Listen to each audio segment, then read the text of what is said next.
Hello, everyone. Jackie Tomlin here, and welcome to another episode of When Spirit Speaks podcast. Guys, I just want to take a minute and tell you how much I appreciate you. I appreciate your feedback on the shows. I appreciate what you want to hear topics on. Just totally listening to you guys. Okay. So contact information is JackieTomlin.com. And of course, the email address is Jackie@JackieTomlin.com. Phone number 804-731-2302. Let me continue to hear from you. I really enjoyed your feedback, and your feedback, pretty much justifies the show, what I do, and the topics that I talk about. Okay, guys, so we're going to get into the show here in a minute. Today, we're going to discuss energy healing and Reiki. But first, we're going to discuss today there is an eclipse, and tomorrow brings in Mercury Retrograde, which is tomorrow is April 21st, 2023. Now, this time frame is going to run from the 21st through May 14th. And it is what we call the time frame of the unexpected. What can you expect with the Mercury retrograde? You can expect the word is bajiggity. Okay. What does bajiggity mean? It means you're like a cat on a hot tin roof. Okay. It means that you're anxious, you're excited, you're overwhelmed, you're all of this, all knotted up and all rolled into one. So it's beyond scattered energy. And during retro, it is perfectly normal. Okay. Now, usually during a retrograde, it is said that you do not start anything new, and that you don't sign anything. And doing my readings this week on YouTube, I found that a lot of you are signing documents, and that's fine. I'm not going to tell you don't sign documents during retro, but I am going to tell you to be careful and read the fine print of those documents. Okay. The same way with not starting anything new, opposite of that, I do find that this retro is going to be all about new friends, new social circles, new opportunities, new jobs. It's just the word new is going to be attached to it. Now, with new is the past. Retro does tend to open up something that brings in the past, people from the past, or repeating a cycle that you might necessarily not want to repeat. Okay. It is famous for that. Now, mind you, what I am not is I am not an astrologer. Okay. But we do discuss retro on my channel, and y'all may visit my YouTube channel at youtube.com/psychic Jackie. And I think you will have a blast over there. There is a soul tribe that is over there that is like no other, and will welcome you with open arms. Now, with that said, let's move on to today's topic. We're talking about body, mind, and soul, and some energy work. And I really think your energy work is going to be significant. It's always significant, always. Okay. But I do find it to be particularly significant with helping some of y'all get through retro, that unknown and that bajiggity feeling. Okay. Energy work, also known as vibrational healing or the life force, some call it the healing touch. We're going to discuss Reiki today. It's one of the more common forms of energy work, and it's very simple to learn. It's very effective, and we're going to talk about that a little bit today. Okay. Now, when I speak of Reiki, it is the method of aligning your chakras. Okay. And what are your chakras? It's your energy fields. Okay. It's your energy fields from your head to your toe. And you carry 7 energy fields. So if you've heard the source of having your chakras aligned, this is exactly what I'm talking about. It's aligning your energy fields. So we'll discuss that a little bit. And the nice thing about Reiki is it can be done distantly. Okay. Meaning I could send you Reiki, or another Reiki master can send you Reiki, vice versa. It can be done distantly. It can also be done hands-on. It can be done in person. It can be done hands-on, and it can be done hands-off. So we're going to discuss all of that today. Okay. Now, how do you go about finding a practitioner? It's kind of hard to say. It's different in different areas. Okay. Your doctor, your regular PCP, your yoga instructor, reach out to your spiritual community. Acupuncturist and probably massage therapist will know how to get you in touch with a Reiki practitioner. And there are some listings, but they're very few and far in between. And I know different areas of the country, things are just different. Okay. Let me say this because I get this when I speak of energy healing, I speak to Reiki, and the first thing that comes out, okay, you do not have to know how to meditate in order to do Reiki. Meditation is something that comes easily for some people and not so easily for other people. Okay. And I totally get that. So you need to understand you do not have to know how to meditate to do this. Okay. I honestly think it's one of the easiest things to learn, with definitely getting great results from this. I was asked a question last night. Would give a shout out to Miss Elizabeth. Do you have to be a healer in order to perform Reiki? And no, you don't. Anyone can learn to do it. Okay. And it's energy work. So no, you don't have to be a particular healer or carry that title to learn how to do energy work. The other thing that you need to know is that there is no right or wrong way to do Reiki. It's kind of like reading the tarot. There's no right or wrong way. I am a Reiki master and I do offer a distant course. We'll talk about that on learning or becoming certified as a Reiki master. But my thing of it is you can give someone the basics, but you cannot tell them if they're doing it right or if they're doing it wrong. Each individual practitioner will know what works for them and what is most effective. Okay.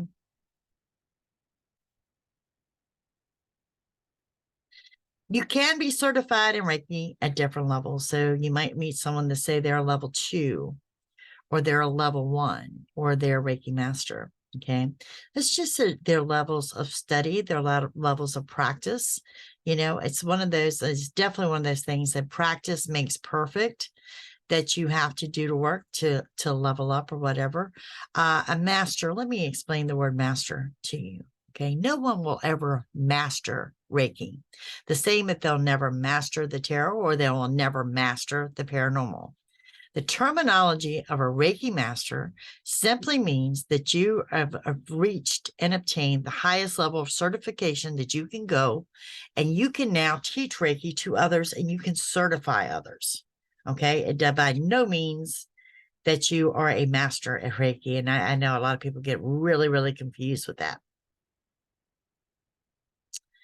The maximum result, the maximum goal in Reiki is to be able to ascend it distantly, to do a full distant attunement successfully would be your ultimate level of achieving your master's level. Okay. There are various forms that people incorporate as those energy healers. And like I said, it's about what works for you. I have some that use oils. Okay. My preferred method is crystals. I love the placement of crystals, and I do incorporate crystals into my Reiki practice. Okay. And I do use crystals distantly. And other thing I want to discuss is, when is there a good time for a Reiki session?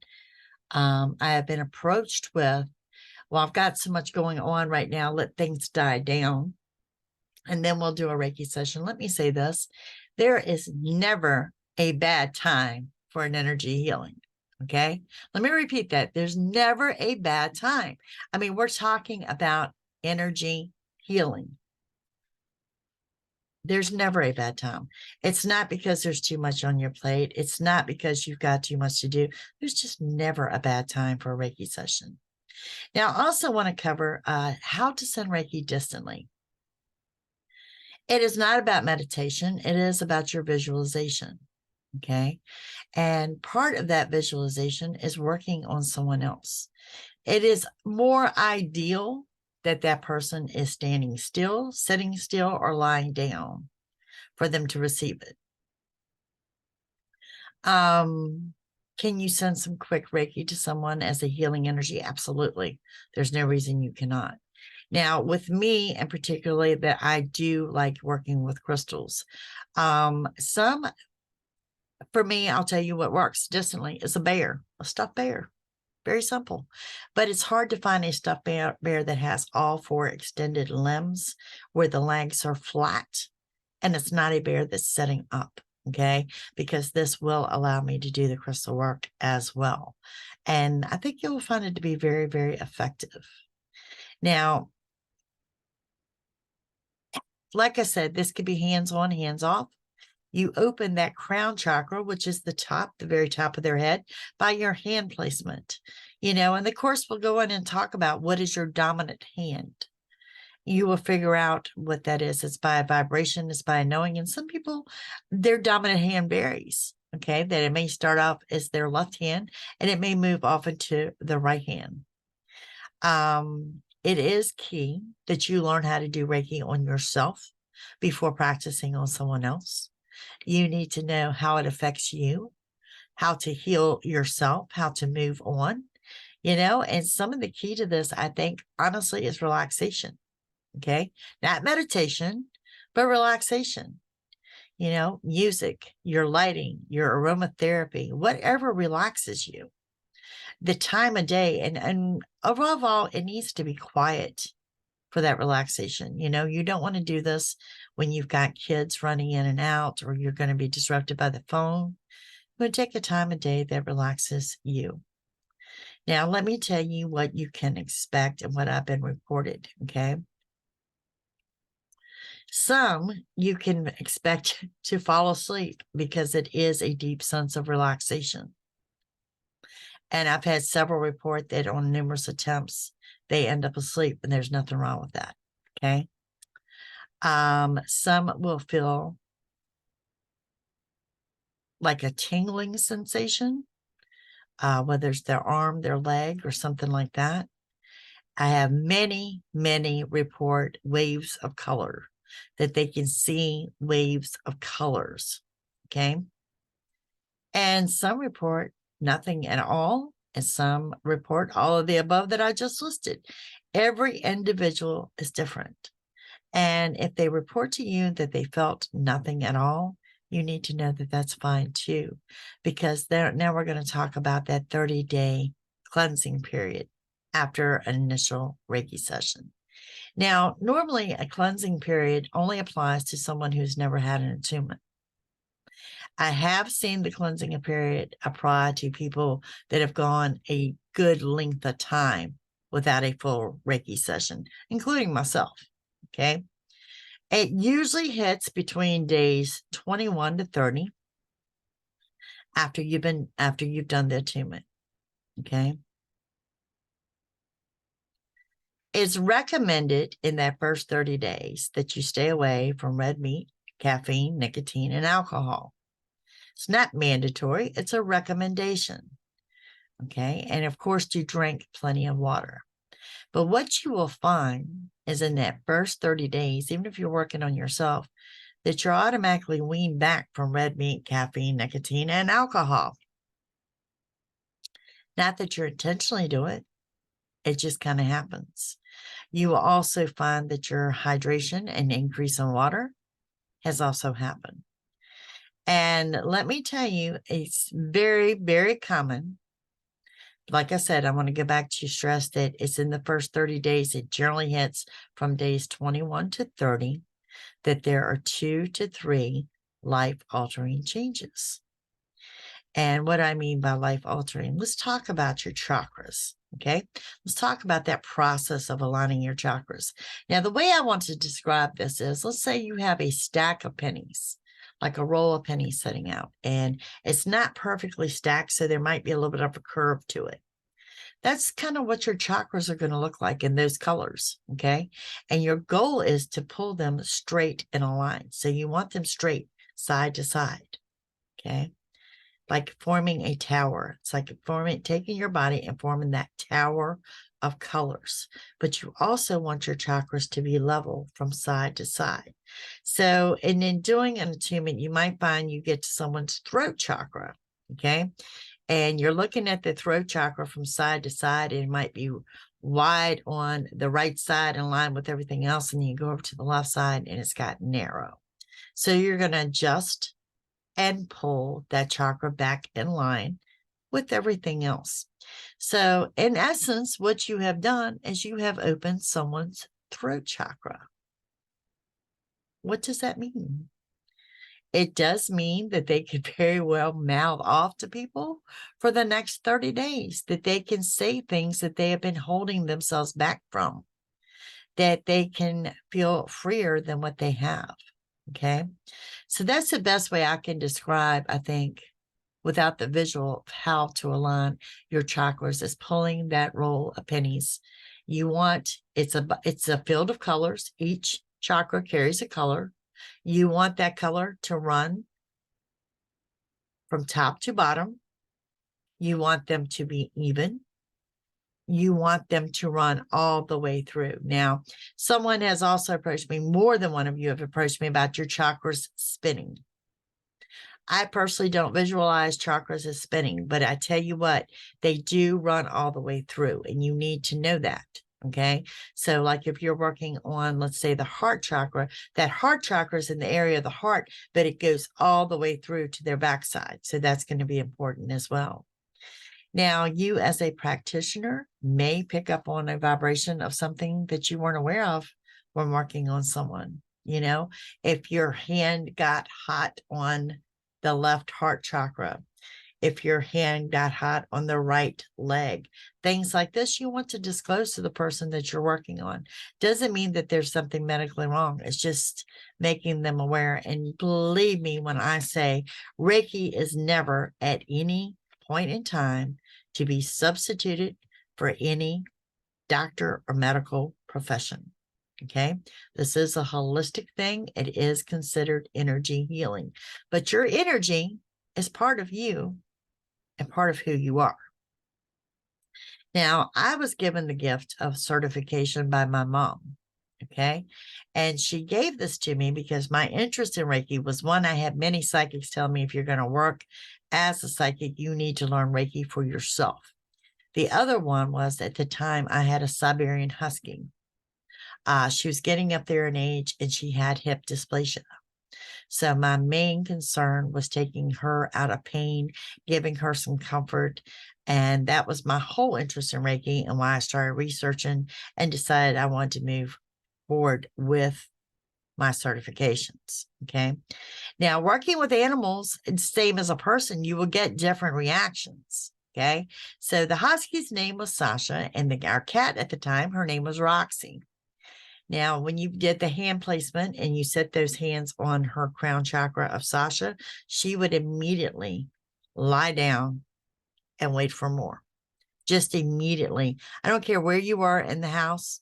I don't care where you are outside.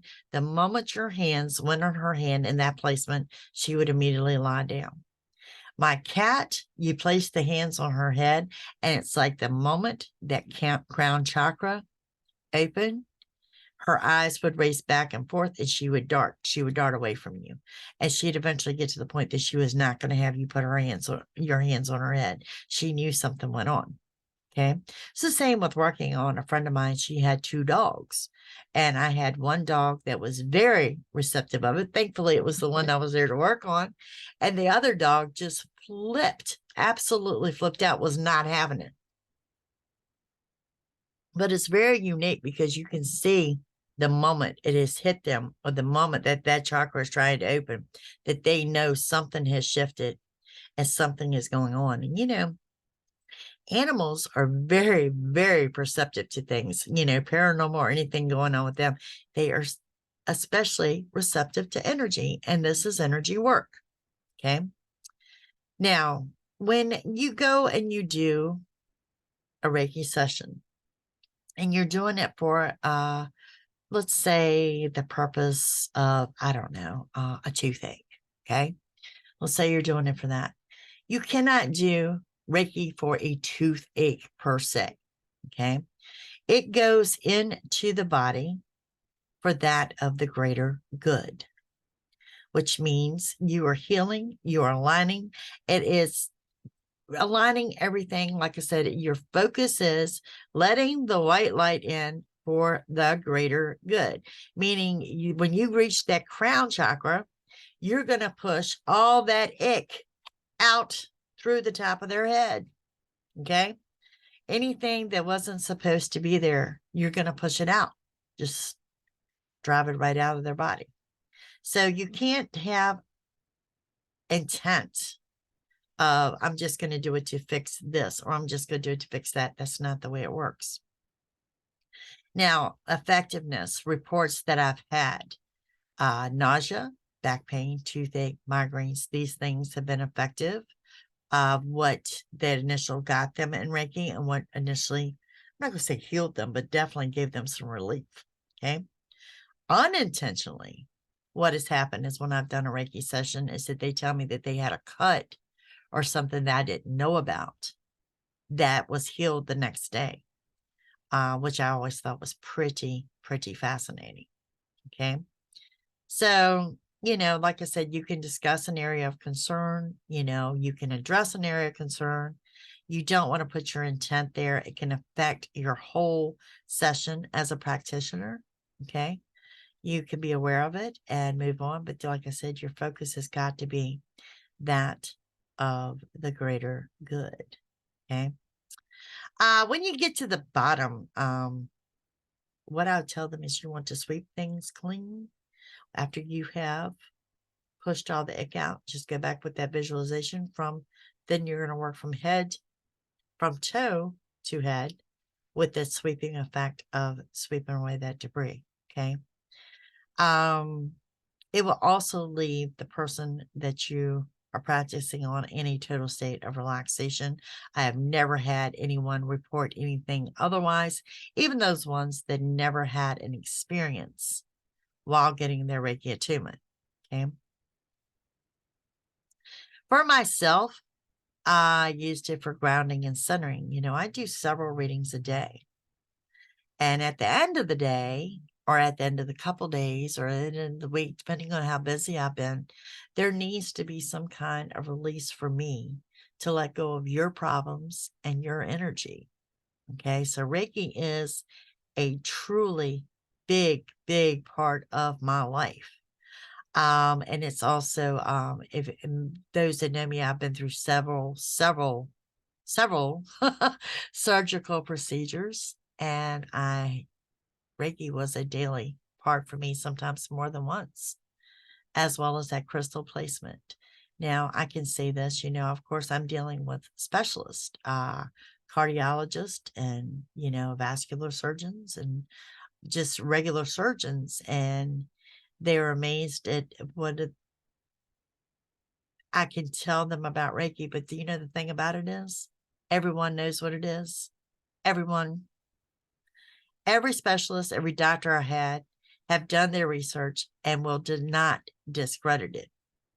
Now, as of men of science and women, they can't recommend it because they cannot recommend the holistic path because they fear you taking that over the medical path. Okay, but they certainly do encourage it. Now, like I said, Reiki practitioners are different in all areas. One of my reasons for my certifications here locally, it is used in gyms. It is used in massage parlors. And my biggest thing is Reiki is offered in every cancer center that we have. Okay. And some businesses are now offering it to their employees, which I think is awesome. I have a friend in Canada that says that Reiki is now covered by insurance. So who knows where this will end up going. Okay. Now, like I said, I was given the gift of the course by my mother of going through the different levels of certification in which, she was my practice specimen primarily. And she supported and encouraged me in all that I did. It took me 6 years to develop how to teach Reiki at a distance. Okay. That if you could send Reiki as a distance and I can tell you how to do Reiki, how could I put it into a course that you yourself could learn it? And like I said, it was 6 years in the making, but yeah, we figured it out. And it is a Reiki Master's Handbook and Certification. It takes you from the beginning level all the way through Masters. It'll take you from, if you're, it doesn't matter if you're level 1, 2, or whatever, it is a full course that will take you all the way through to your Masters. Course that's done on your own time and take all the time that you need. Now, how many certifications have I done? I couldn't tell you. We put the course out in 2010. I do continuously work with my Reiki masters. I've gone to see them certify groups of people. I've seen them do, you know, like I said, literally groups, college campuses, you named it. And it's been a wonderful thing. Okay.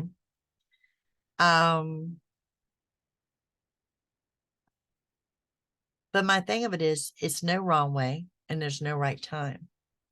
So, speaking of my mom, okay, I am offering on YouTube Live. I have done readings for fundraisers, but I want you to mark your calendars because on April 27th at 7 p.m. Eastern, I am doing my first fundraiser on YouTube. And it's $10 and $20 readings. $10 for a 3-card pull, $20 for 6 cards and over. And, you know, if you want to do something like a full 9-card spread, it's whatever you want to donate. Half of those proceeds are going to the National Breast Cancer Foundation. So please stop by and please join me there. There are other things that can help you get through this area of this ick of Mercury retro. Okay. Meditation. If you are able to, we will do a session on meditation on what will help you ground, what will help you center, what will help you focus. Okay. Journaling is a form of relaxation. And I had someone else mention coloring, like the adult coloring books. Okay. Connecting with nature. And sometimes, you know, that could be just taking that barefooted walk outside for 20 minutes would maybe all that you need. You do need to be ready to reconnect with your past. Okay. And you can expect communication problems, setbacks, and delays, mechanical and technical problems. Okay. And like I said, above all, read what you sign. Now, retro only comes in 3 times a year, and I'm not going to say that energy healing is only appropriate for Mercury retro. Energy healing is something I would encourage each and every individual to incorporate in their lives. It makes that big of a difference. And for me, it becomes like an almost a must-have or some type of an addiction. Okay. So, your other retro dates that are upcoming for 2023 will be August 23rd to September 15th, December 13th to January 1st of 2024. So if you want to plan, you can plan accordingly, but that's the upcoming dates of retro. Now, also, we are looking at putting together, just to give you some heads up, my YouTube family, that Soul Family Chatters, we are looking at meeting, a face-to-face meeting. We're also looking at having some fun, whether we're working with tarot cards or perhaps a haunted plantation, but we are planning to meet in Virginia Beach, Virginia, the weekend of September 15th. And there will be, that's a tentative date that gives you an idea. And if this is something you're interested in, please let me know. Now, again, my contact information, you may always reach me on my website at JackieTomlin.com. My YouTube channel is youtube.com/Psychic Jackie. Phone number 804-731-2302. And yes, I do receive text messages, as well as if you're going to join me on social media, please make sure you have found the link actually on my website. Okay. There's a lot of fake accounts going up that are not me. I am not going to reach out to you personally. I'm not going to offer you a reading personally. And I'm certainly not going to ask you for money. I think one that may not be on my website as of yet is TikTok. I am on TikTok, and that is Jackie Tomlin and the number 0. So, guys, reach out to me. Let me continue to hear from you. Let me hear from you on these podcasts. Let me hear on the subject matter that you want me to speak about, and we will go from there. The success of this depends on you, like everything I've done, and this has been absolutely wonderful. The feedback has been wonderful, and the listeners have been wonderful. So, thank you guys for joining me yet again. And I shall see you next week. And until then, you guys have a fantastic week. And don't forget to check out your videos. They are all free by your zodiac sign on my YouTube channel. See y'all next week. Bye.